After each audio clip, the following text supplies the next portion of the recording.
Back then they napped on me, now they all just act on me. Now I'm hot, they all on me. Pull out the Snapchats on me. I ain't got no Snapchat home. I think it's too personal. That's what I got Twitter for. Instagram, I'm back, yo. Back then they napped on me, now they all just act on me. Now I'm hot, they all on me. Pull out the Snapchats on me. I ain't got no Snapchat home. I think it's too personal. That's what I got Twitter for. Instagram, I'm back, yo. Like flex on you haters. Hi haters. This is my world, so it's all in my favor.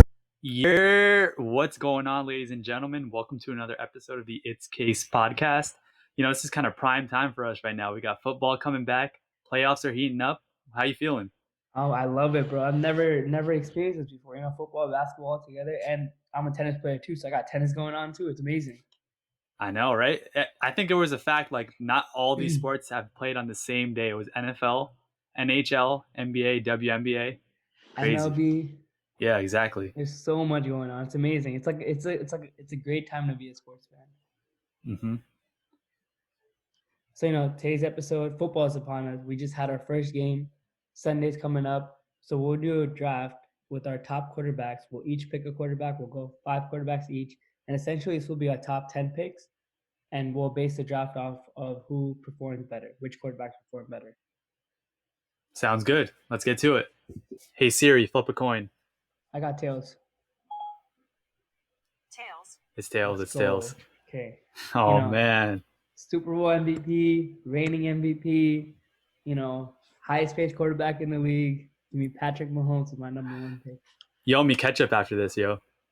I think you owe me ketchup. Oh, man. He put on a show on Thursday Night Football. I'll say that. Didn't miss a beat. All right. I'm going to go with action, Lamar Jackson.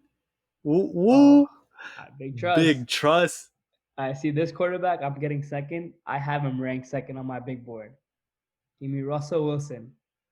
All right. That's a solid pick. I'm going to go with the other young quarterback who was playing on Thursday night, Deshaun Watson. That's a really good pick. I like it. Okay. You know, we're sticking with the young guns. I can't do my boy dirty, so Carson Wentz. Oh, man. You kind of reach for them. That's a reach. I'll take it. He's gonna perform up. He's gonna perform up there this year. Watch. I'm going to take a quarterback with lots of talent. People kind of sleeping on him this year. Give me Aaron Rodgers. He's a bad man. Woo! That might be a reach. We'll see, though. Okay, so I can stick with my young guys, or I can get a little older.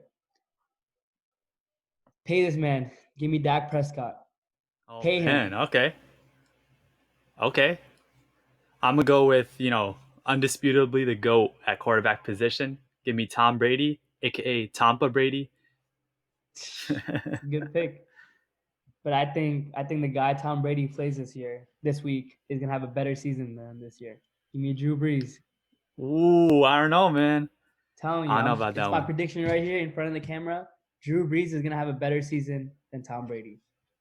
Okay. I'm going to go with solid quarterback, consistent year to year in the NFC North. Give me Matthew Stafford. It's a good pick. Okay, so let's round out our list. I got Patrick Mahomes, Russell Wilson, Carson Wentz, Dak Prescott, Drew Brees. Man, I'm getting goosebumps just thinking about these names. I think that you have a really solid list. I think the one mistake you had was picking 2 NFC East quarterbacks. You never know what's going on in the NFC East. That's also true. All right, my list is Lamar Jackson, Deshaun Watson, Aaron Rodgers, Tom Brady, and Matthew Stafford. Yeah, I think So you let have a us solid know. list with a lot of upside. Definitely. Good list. I don't know, man. You can't go wrong with any of these quarterbacks. I think these quarterbacks are going to have a great season this year. Hopefully all of them stay healthy. And this is pretty much our top 10 quarterbacks for the 2020 season. Mm-hmm. So let us know in the comment section who you think drafted the better quarterback team. And who do you think we missed?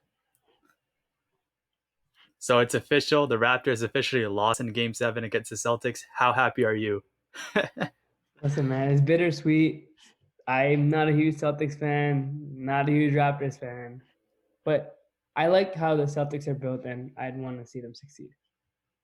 And now I Is got it to safe see to them say play that Jimmy Butler, so it's a mess. Is it safe to say that the Celtics and Raptors own real estate in the Sixers' heads? No. No, I'm just playing. I'm just playing. But honestly, it was a really tough series and really the opposite of what we expected. Celtics came out the gate 2-0. Looked like it was about to be 3-0, and then OG hit a buzzer beater shot at the corner. I mean, how did this series shift like that?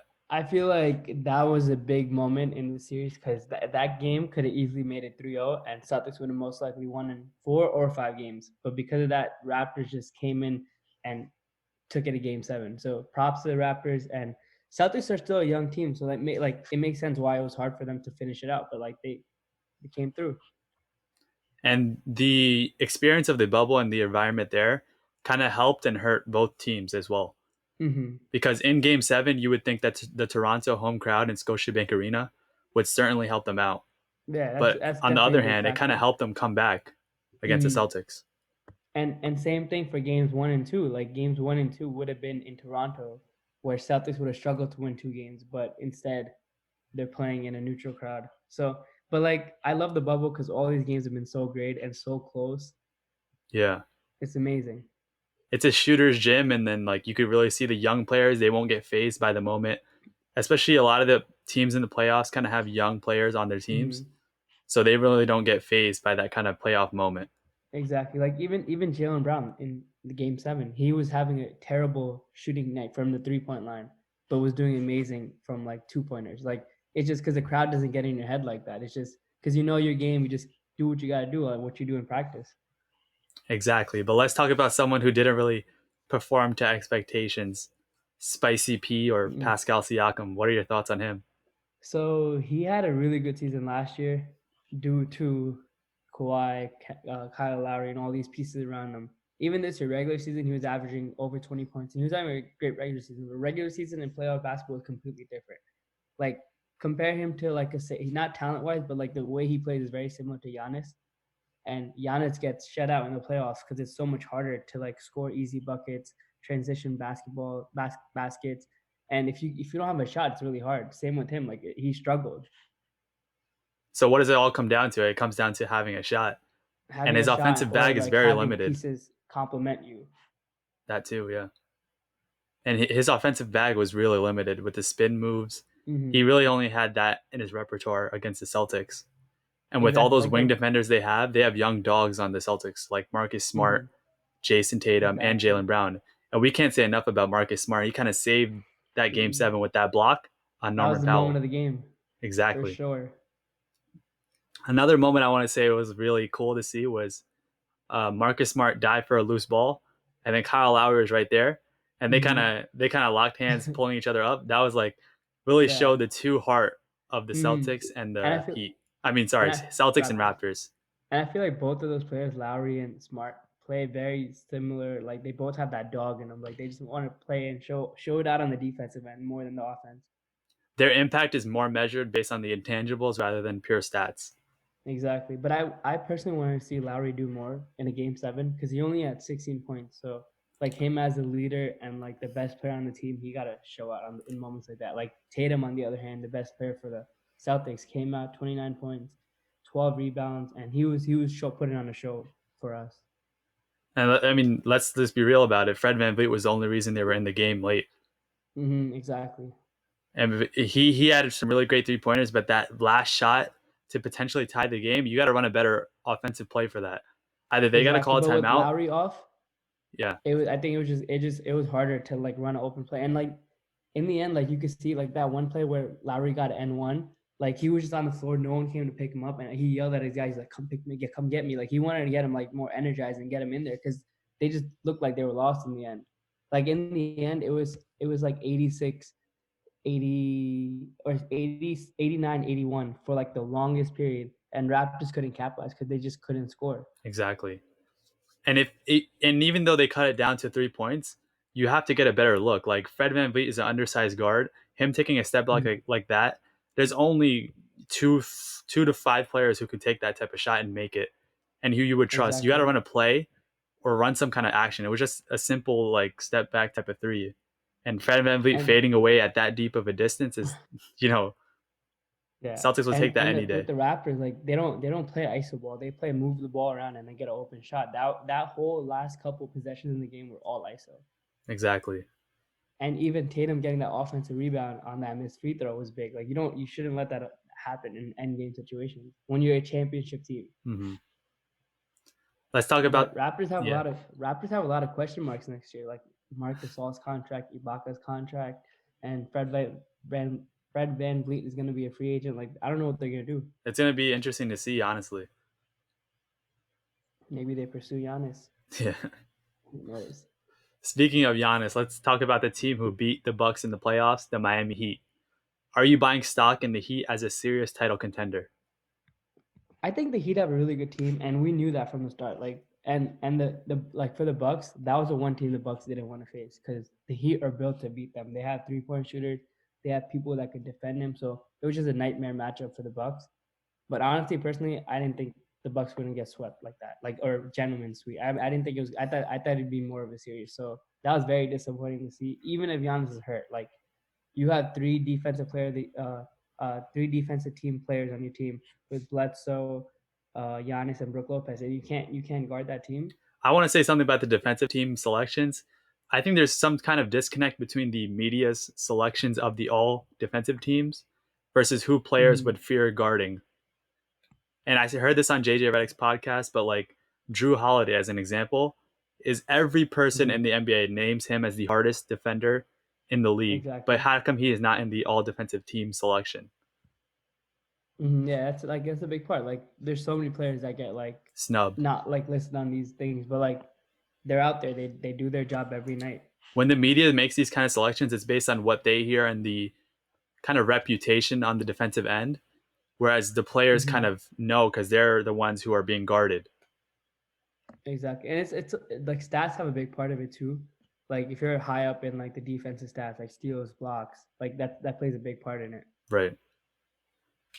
But like with the Bucks, I think like this could be a hot take, but like their team is built in a way like it just looks good in the regular season, but like in the playoffs, like it's so microscope scope that it's so much harder. Like this happened with the Hawks too when they had the same coach, Mike Budenholzer or whatever. Like it had the same thing happen. They're good regular season team, but playoffs they just can't perform. Right. And I think the Heat played really well in the beginning, but I'll have to say honestly, they didn't play too well in the closing games. And if they play like that against the Celtics, it's Mm-hmm. going to be a tough series for them. Yeah, yeah, for sure. Celtics aren't going to The be Bucks, yeah. like guarding Giannis is not the same as guarding Tatum or Brown, and Let I alone think Kemba. we'll get to the predictions like towards the end, but like the way like they guarded Giannis, like they can't do that with the Bucks or with the And Celtics. speaking of, And Hayward might be coming one more back. thing going back to the Bucks. One more Yeah, thing yeah. going back to the Bucks. I didn't like how Giannis wasn't guarding Jimmy Butler till like game Yeah, I four. know, right? He's the all defense. That's what I'm saying with the media selections. Yeah. And honestly, Mm-hmm. Giannis was tremendous as a defensive player and deservedly won Defensive Player of the Year. But if you're that player, you got to guard the best player, especially on the perimeter of the other team. Yeah, like don't do it all game. Like okay, obviously don't do it all game because it gets tiring on your end. Like LeBron doesn't do it, Kawhi doesn't do it, but like end game situation, like the last 7 minutes of the fourth quarter, that's when you gotta step up. And if you're a defensive player, you like look at Marcus Smart. He's a defensive player and he wants to take the challenge. Kyle Lowry, he takes pride in his defense. He wanted to guard Kemba, like things like that. Even Damian Lillard, not an elite defender, but regular season he was playing the Celtics, and this stood out to me the most. Like Tatum was having a great game, and he went and he wanted to guard Tatum, and it just brings your teammates up because it brings the morale up. Exactly. He should have wanted to take on that challenge and help his team win in any way possible. Mm-hmm. With the Heat, though, do you buy them as a serious title contender? I think they have a really good chance. Like Celtics can't play like this, like the way they did against the Raptors, because they left a lot of opportunities on the board. So they can't play like that. They have to have a good game plan because the Heat have shooters, and we know what shooters can do. You could turn the game around in a second. Like it's crazy. I'll say the Heat do have a really good shot, especially within the NBA bubble, because what are shooters mostly Mm-hmm. affected by? It's crowd noise and road environments. And another thing with the Exactly. Heat is they have really young players with Tyler Hero, Kendrick Nunn, Duncan Robinson. Those young players won't get affected as much within a bubble environment. It's more of like an AAU game. and that's where they thrive. And like the not having to travel from one place to the other, like that's a big part of it too for young players because you're in one place, you're with your team, and Jimmy Butler, like he pushes his guys like during this like the off season, like the break, he sent his guys like basketball Exactly. hoops. He's like, I want you guys to keep practicing.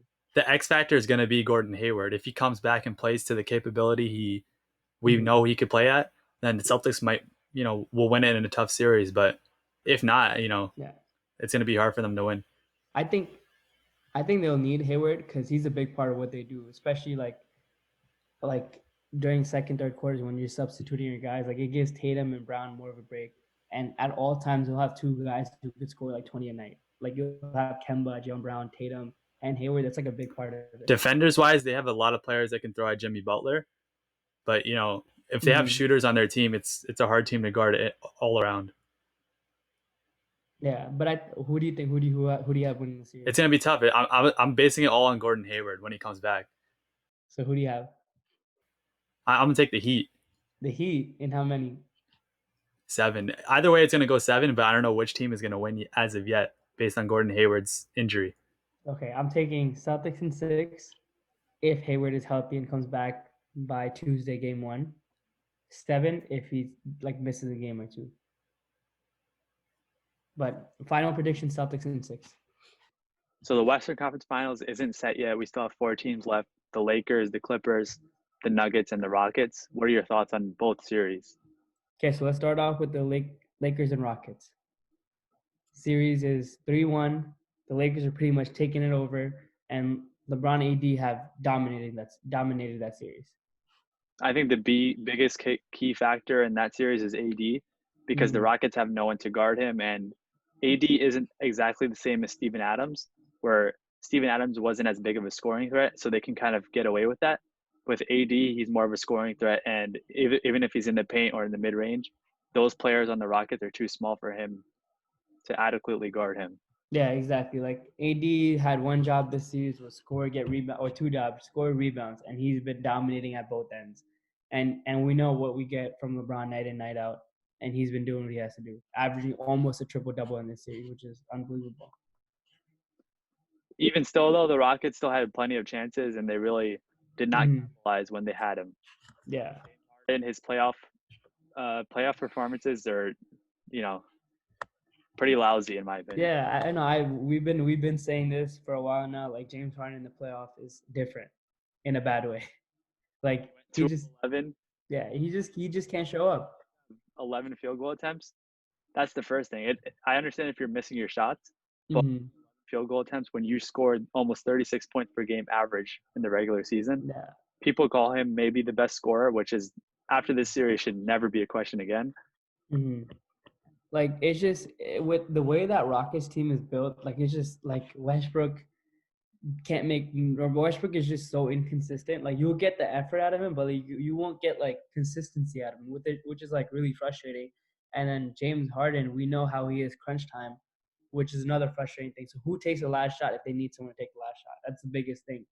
Plus, with no center, like, okay, I get the league is moving in that future where we're getting smaller and smaller, and small ball is a bigger thing. But like, first team to do it was the Warriors, right? They still had centers on their team who could come and like play when they needed them to. The Rockets have no centers. And another thing is the Lakers also had some key X factors that helped with, especially Rondo. I mean, who would have thought that after he fractured at the beginning? Playoff Rondo. Yeah, exactly. It's a real thing.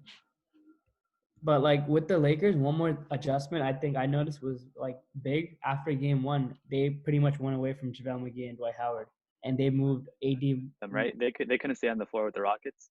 Yeah, so they moved AD more to center, which helps them because AD's not really your typical center. So I think that was like a key adjustment on their end. So credit to the coaching staff. He's so against playing center sometimes, but he's got to embrace that role, especially with the modern NBA. Yeah, I think so. Like if he played center, he'd be like the top center in the league right now. But I don't know why he wants to play more power forward. I think it's just because he gets smaller guys on him, so it's just easier matchup on his end. Like in the post, like he would have, instead of playing an Embiid, he would play like a Tobias. Like things like little things like that. It makes a difference, I guess. So what about the Clippers and Nuggets? So I think that game should have been over last night, but Clippers blew their opportunity, and now it's going to go Game 6. Agreed. They were up 16 points at the half. The Clippers family section was getting a little excited, celebrating. And, Millsap energized the young squad. And when the young squad's energized, they're capable of beating any team with Jokic, Murray, and Michael Porter Jr., who wasn't having a great game but showed up when it was needed, hit the three-pointer and got the rebound over Zubac, and Nuggets won in a close one. Yeah, and honestly, it shouldn't have been a close one. Clippers should have ran away with that and just shut the door. But Nuggets are hungry and they don't want to go home. So you give a young, hungry team a chance, and this is what happens. So I'm pretty sure Clippers are going to show out next game, knowing you can't give them a chance, and I'm assuming it's going to be a blowout. You're assuming Game 6, yeah. Yeah, Game 6. I think the Clippers will win by like +10. Yeah, agreed. Clippers are a really deep squad. No one can guard Kawhi or Paul George on the Nuggets. And in terms of guarding Murray, they have a lot of options with Beverly all the way down to Marcus Morris. The only hard part is guarding Jokic, really. So yeah. And I want to see Jokic be more aggressive, like on the offensive end. Like I think he had a good game last game, but I just want to see him like dominate Zubac and like Montrezl Harrell, because Jokic is the top 2 center, maybe even 1 on most people's list, and he should be able to just dominate those guys in the paint outside. Like he should take over the series, I think. yeah, but he has that what's it called? He's expected to facilitate on his team as well. Yeah. So that's another part of it. Mm-hmm. Yeah, Jokic could have his way with, Zubac, Yeah. whoever's on the Clippers. So like that's what I wanted to see more out of him. Like that's where I wanted to see more from him, like this series. Like they did a good job. They're taking a Game 6, so props to them. But like I want to see him more, like come out and just like dominate. and if the Nuggets want to win Game 6, that's what they're going to have to do. Exactly, because like Murray's their second best option, right? And he's been locked down this series because of the size that the Clippers have to guard him. Like it's just so hard for him to score the series. Right. But I think the series will be over next game, and I think Clippers. I'm assuming Clippers Lakers in conference finals. That's looking what it's going to be. So it's going to be probably Battle of LA, but we'll see. Yeah, we'll see. We got to talk about our teams, and your team recently made a big splash hire that, a lot of people love. There's some controversy. What are your thoughts on Steve Nash as a new head coach for the Brooklyn Nets? I really like the hire. Steve Nash is an intelligent mind. And when you think about former players becoming coaches, the most successful of them are former point guards. Mm-hmm. Because when you're the point guard, you're almost a coach on the floor. And Steve Nash is one of the best of them. And it's really unfortunate that his hire had to be questioned because of the color of his skin rather than his coaching ability. Mm-hmm. I agree. I think Steve Nash is a great hire for the Nets, and I think his relationship with Durant is great, and he could play a mentor role for Kyrie. So I think that's great. But like what Stephen A. Smith, like he was a big one talking about race in the situation. Like I see where he was coming from, but in this case, I don't think it applies as much as it should. But his point overall made like a lot of sense to me, and I agree with a lot of what he said. It was just a little bit unfair because everyone almost all across the board was like, oh, that's a great hire. He's going to be a good coach. I think he'll do well. But then it ended up being negative because, he kind of jumped the gun a bunch of they have had the chance to get that higher position within the Brooklyn Nets. Yeah, but like see what Stephen A. Smith was saying, right? A lot of people didn't watch the whole interview and they were taking the clickbait stuff out of it and just assuming he didn't credit Steve Nash. He went on multiple occasions and he said like no disrespect to Steve Nash. I think he's gonna be a great coach. He's a great guy, but like his overall, like, if for those who don't know, we'll show a clip of it. But for those who don't know, like what he was saying is like African American candidates in major sports get often overpassed by people that don't have a lot of experience. And it makes sense in the situation, but circumstances are a little different in my opinion. No, yeah, I said that. Everyone said that Steve Nash was a great hire, but it's a little different because, Steve Nash is a great guy and everything, but like in this instance, maybe some other coaches should have been considered for it. Yeah. But I think like the only reason why it makes sense in this situation is because he had a relationship with KD, and like Kyrie, you need like, because of Kyrie and like everything that goes around with him and his past, like you need a guy that he'll listen to and that he'll want to play for. And I think Steve Nash could be that guy. Mhm. And with the coaches in the NBA, NFL, whatever sport it is, there's always a lack of minority coaches, and that kind of ends up happening where another candidate is jumping the gun over them, which is Mhm. unfair. And even in the NFL, there was a rule created for that specific instance, and something needs to change. Yeah, because that's a big problem, like in sports and in the corporate world. Like, you don't see that many African American CEOs or minority CEOs even. Like, it's a problem, and we need to fix that. Exactly. Another thing happened to your team, which Brett Brown got fired after the Sixers got swept in the first round of the playoffs. How do you feel?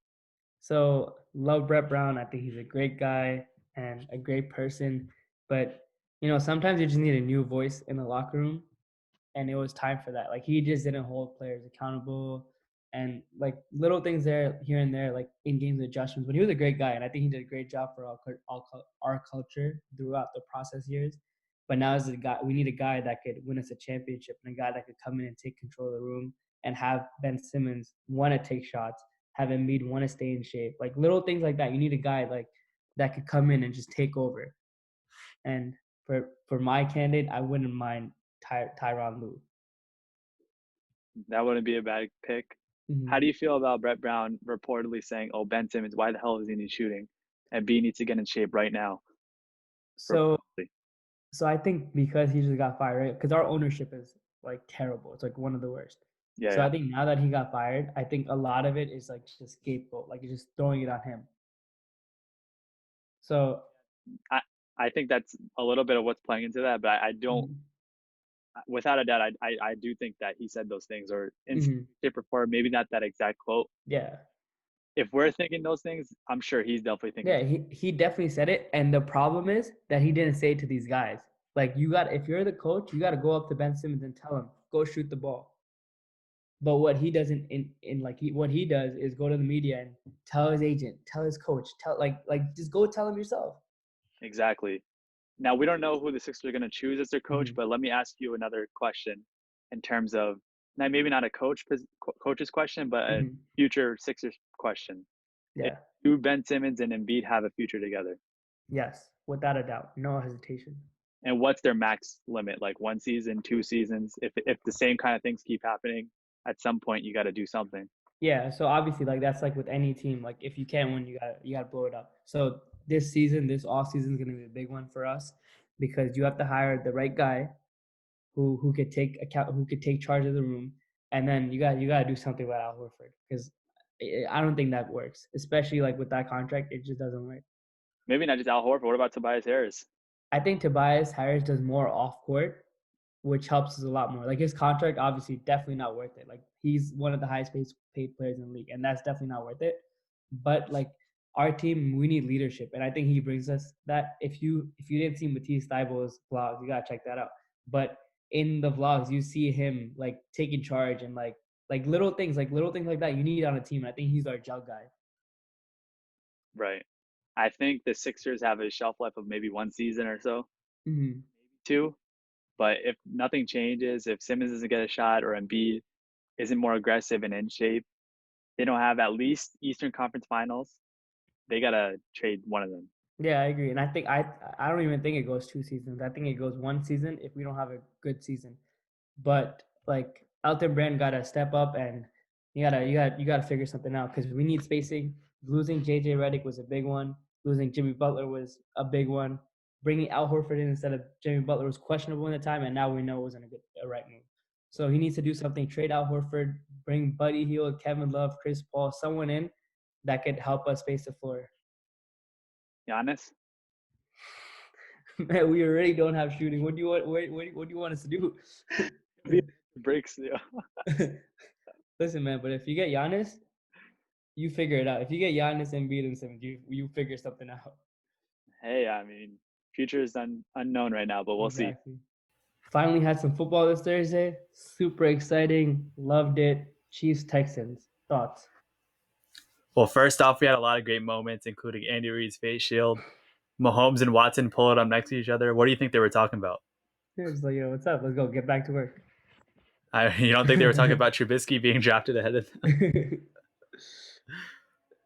But before we get into the football talk, let's talk about what they did pregame, which Mhm. is really great to see both teams link arms. What do you think about that?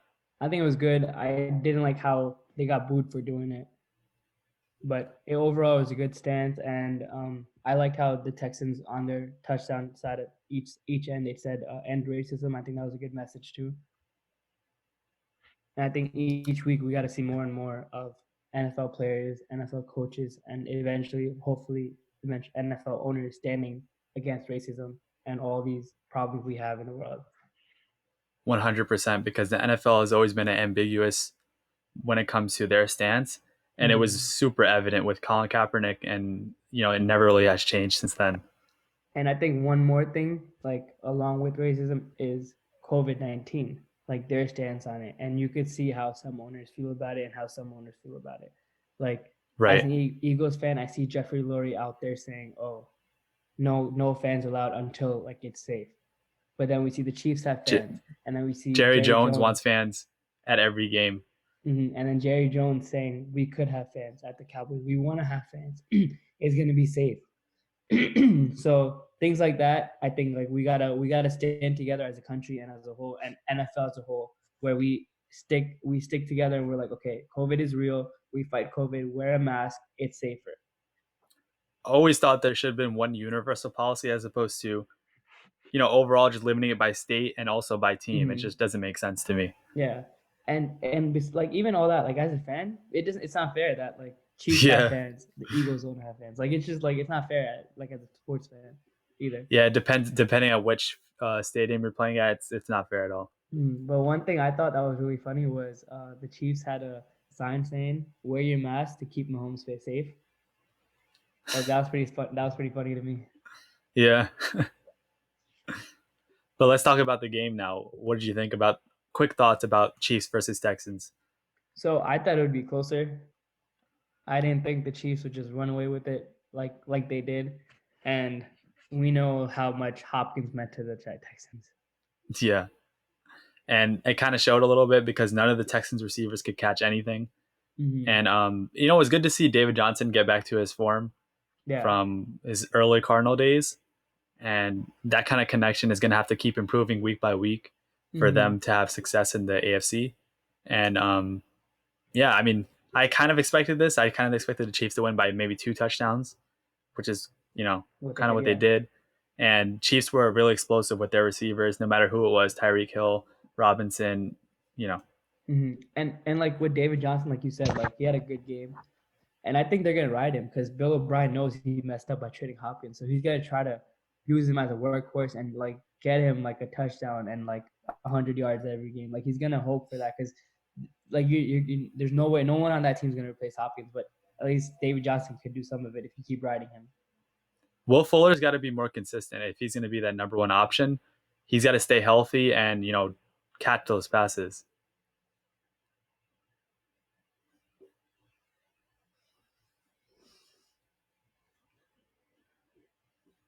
Yeah, and trying to find separation as like they're speedy deep threat guys, but finding separations in those like post routes or those slant routes, like Hopkins was so good at that. Yeah, like they can't, like I don't think they can match this year. And I think they're gonna have an off season this year because Hopkins isn't there. It's a big part of their offense. Right. I mean, Hopkins, we're gonna have to see how he does with the Cardinals and Kyler Murray. But Texans got a lot of questions that they got to answer throughout the season. Otherwise, Bill O'Brien, I think, is gone, and Texans' future isn't looking too promising because they haven't won a playoff game in almost 20 years. And Hopkins makes Watson so much better as like Watson looks so much better when he has like a Hopkins to throw to, like to bail him out. And like now, like he got to like his passes have to be like 1% more accurate. Like it has to, like he has to do a little bit more every time because he has to make the players around him better now. Right. Anything that you saw from Mahomes that indicate that they're not going to win the Super Bowl this year? So it's a long season. I think they're going to win the Super Bowl, but let's not jump to conclusions right away because it's a long season. But one thing that stood out to me was Clyde Edwards-Helaire. Oh man, what a man! He's going to be a problem. All the fantasy owners were so happy that drafted Clyde Edwards-Helaire because he was super explosive. I mean, geez, combine that with the Chiefs' offense and Andy Reid's play calls. Oh man, Wait, let me put this out there. He was on our breakout list this year. Exactly. So keep in But touch with our fantasy football predictions. mhm. But like the every year, like well not every year, but last year, like the one thing you wanted the Chiefs to do was run the ball more because that's how you stop them. Now what do you do? Like he's a good rookie. He's still a rookie, but he could run the ball. He could catch the ball. We didn't even see him catching the ball out of the backfield last game like that. I mean, geez, if he plays like that, I mean, Chiefs Super Bowl. Yeah. I And I, like I with don't know how Andy you can Reid, pick like against them. yeah, no, exactly. Like the Chiefs are gonna be so good this year. It's like it's not even fair. But with Andy Reid's play calling and his play design, like he could have so many like different screen options with Tyreek Hill trying to run for a screen, Travis Kelsey doing a screen, and just give it to Hilaire. Like there's so many options for him. It's like mind blowing. You can't double the Chiefs offense pretty much. Yeah, like No so chance because many somebody else is options. gonna It's have. not even fair. Like who do you stop? Who do you want to stop? Like one game. Like I don't even know, man. I'm like in awe watching them play. I know it's always exciting watching the Chiefs play. What other games are you excited for Week 1? Cowboys, Rams, Buccaneers, Saints. Tell So me what you're thinking about. week one is always like very exciting. Like obviously, I'm looking forward to see the Eagles play, see what they're bringing out with those receivers. But like some of the big games, like in the 1 o'clock time stop is like I like the Packers Vikings. I think it's gonna be a good game with the division matchup. Right. Packers, Vikings Um, is going to be, NFC North matchup. Is Rodgers going to be the MVP Rodgers, or is he going to mhm. more run the ball? And in terms of the Vikings, they have, a solid option every year with Kirk Cousins. So, Yeah, but they lose Stephon Diggs this year and bringing Justin Jefferson, so we gotta see how that offense meshes. So that's the good division game in my opinion. right. Another one I'm looking forward to, like a sleeper game, is the Browns Ravens. Oh, yeah, definitely. I think We that's know gonna I Lamar think that's gonna Jackson's be going to closer than people produce. expect. We know Lamar Jackson's going to produce with the Ravens, at least in the regular season. His question is always in the Mhm. playoffs. But with the Yeah. Browns, I mean, Baker Mayfield's got to produce with that talent with Odell, Jarvis, Nick Chubb. He has more Mhm. commercials than wins. Austin Hooper this year. Oh my god. So that offense has that offense is pretty stacked. They made some good moves on defense. So I think I'm not saying they're gonna beat them, but I think it should be closer than people like anticipate it to be. All right, we'll see. Another game I'm looking forward to is Seahawks Falcons. I think that's gonna be a good game That should be a good game with because we want to see what Gurley can do with the Falcons. exactly. And Calvin Ridley should be a good, solid option Mm-hmm. for the Falcons. Yeah, because Falcons had a really terrible year last year, but I think they should recover because they have the pieces around them to be able to recover. They had a really slow start last year, so they should have Mhm. a, you know, increased help with having Todd Gurley. And Russell Wilson is a sleeper MVP Yeah, candidate for this year, so we know what Russell yeah, Wilson can for do. sure. Another game in the 1 o'clock time is Patriots and Dolphins. I'm really excited about You're that one. excited to see that one? I'm super excited because I really like the Dolphins as a team because I liked what they did last year with the culture with bringing Brian Flores in and what he did, and this year Ryan Fitzpatrick is super consistent like as a guy and he's a good guy, but they can't beat the Patriots and I don't know about this year. They might have that chance this year. When do you think Tua will take the thrones at quarterback? Week 5, All right. but Patriots too, man. Cam Newton on that offense, it's Yeah, exciting. I know. I want to see how Bill Belichick utilizes that kind of talent because he's always used to a pocket quarterback with Tom Brady. I want to see how Exactly. creative he gets with the offensive play calls. Yeah, but one thing we know about Belichick, whatever quarterback you give him, he's been performing with them. So that's Yeah, another even in those thing. stints But with one thing to look Garoppolo. at, Yeah, yeah, Garoppolo, Brissett, like he's always had a good record. The one thing to look at is their defense because a lot of players opted out this year. right.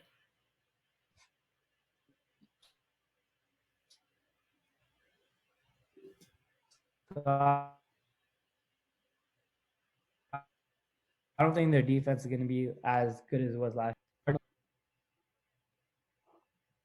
Cardinals 49ers. I'm looking forward to that one too for the 4 o'clock games. Yeah, definitely. I'm looking forward to see how 49ers produce without some of their key weapons, right? I mean, is Because Jimmy G really that kind of player, or is he gonna so reliant on just handing it off? that's another one I look at that could be an upset this week. Yeah, Cardinals can Because win with they got Hopkins and Kyler yeah, Murray because emerging second year quarterback. that Cardinals offense is like pretty stacked. They have like weapons all around. If Murray could 100%. take that next step, they could potentially make noise in the NFC West. And 49ers don't have Emmanuel Sanders anymore. Mm-hmm. So Debo Samuel's out for a couple weeks. exactly. That's a big one. So I don't know, and Super Bowl hangover. That's another thing. Right. Okay, so now going to America's Game of the Week, the Buccaneers versus the Saints. Oh man, I'm excited to see this one. I'm thinking the Buccaneers are going to win it in a close one. They have so much talent on the offense. They just added Leonard Fournette, and that's my pick. I like the Saints. I think everyone wants you to bet on the Bucks because they're the shiny new toy. But you got to stick with the one that gets the job done. The Saints, man, they've been doing it for every year so consistently. They're all right. They don't really advance in the playoffs, but they're okay. Yeah, but in the regular season, Drew Brees, Alvin Kamara, Michael Thomas, Kamara just got a shiny new extension too. Can't go wrong. Mm-hmm. Sunday night game, Cowboys-Rams. Oh man, I'm excited to see this one. Dak and Goff both have something to prove. Mm-hmm. Goff being that, is he really the franchise quarterback, which the Rams should have paid? And Dak's looking for that contract extension, man. I don't know when he's going to get that. It's been too long. He should have been paid. I know. But they have a lot Rams, of receiver options, with the Rams, Goff always had Gurley to ride on. And when Gurley wasn't there, he wasn't doing too well. So we got to see if that correlation's correct. Yeah, and we got to see how Sean McVay utilizes Goff without Todd Gurley. So that's going to be a question mark.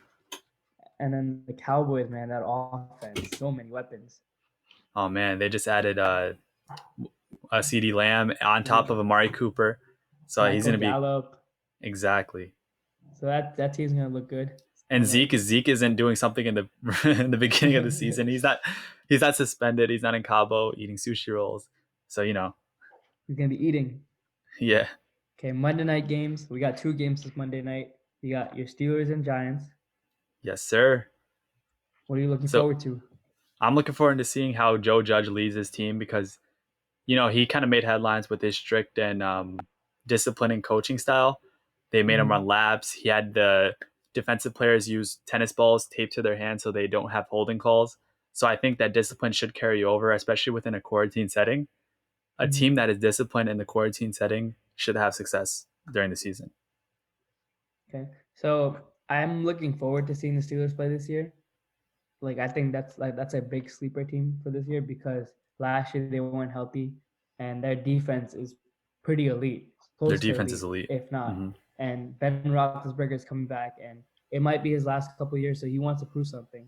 James Conner's coming back healthy. Juju Smith-Schuster's coming off a season as his number 1. So now he's going to improve off of that. So I think that team is like a sleeper team, potentially playoff team. So I'm looking forward to see them play and how that offense and defense looks with Mike Tomlin as a coach.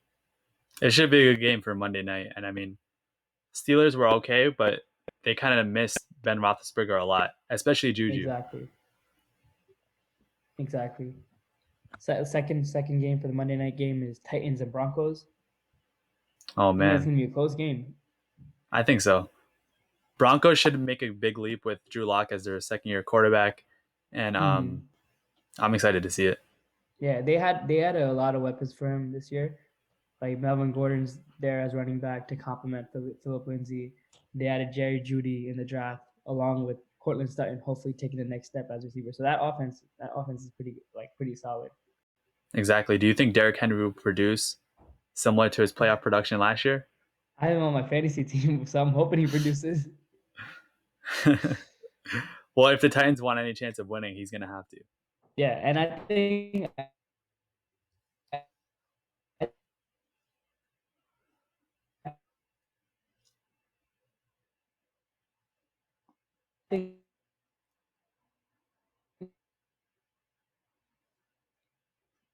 this year Titans they should focus on Derrick Henry. 100%. But that's gonna be a good game. I feel bad we didn't talk about the Eagles. So can we talk about the Eagles a little bit too? I don't know. You went through every game. I know. So I skipped it because I don't think it's gonna be that close of a game, and it's not it's not the shiny toy, like the Buccaneers and the Saints. But we'll talk about Eagles Washington. 1 o'clock game. Carson Wentz, Dwayne Haskins. I forgot the Washington football team's quarterback. I mean, not a big surprise here. We expect the Eagles to win. Miles Sanders is going to be a question mark for the next couple games throughout the season. Yeah, he's out because his game hamstring one. injury. Exactly. But So Washington has some good talent, especially on the offensive side with Terry McLaurin. Their running back is going to be questionable now because they lost AP. But it really all rides on Dwayne Haskins. If he's good, then Redskins could be good. And one more big thing to notice, to look at in the game is that Lane Johnson is a question mark, and Chase Young is playing his first game. So it's gonna be a big task for the defense or for our offensive line to handle. So I don't think it should be a blowout, but it's gonna be a good game. And we saw what Deshaun Jackson did against the Washington football team last year, first game before he got hurt. So I'm looking forward to it. The Eagles receivers are a bit questionable. They have a rookie, and Deshaun Jackson has injury problems, so they're going to need somebody to solidify number one receiver. And the Eagles' offensive line is good when healthy, but they always seem to have some kind of injury problem, so that's going to be tough, especially going against a prospect like Chase Young. So exactly. And talking about our offensive line injury problems, we already lost Andre Dillard for the year and Brandon Brooks. So that's two big guys on our offense that we lost. So hopefully we have a healthier season, and hopefully all teams don't face injuries in week one because of missing preseason. I think that's going to be a big thing to look out for. Right. Those 4 games to ramp up your load in the preseason is kind of helpful. So we're excited. Let's go. You the real MVP.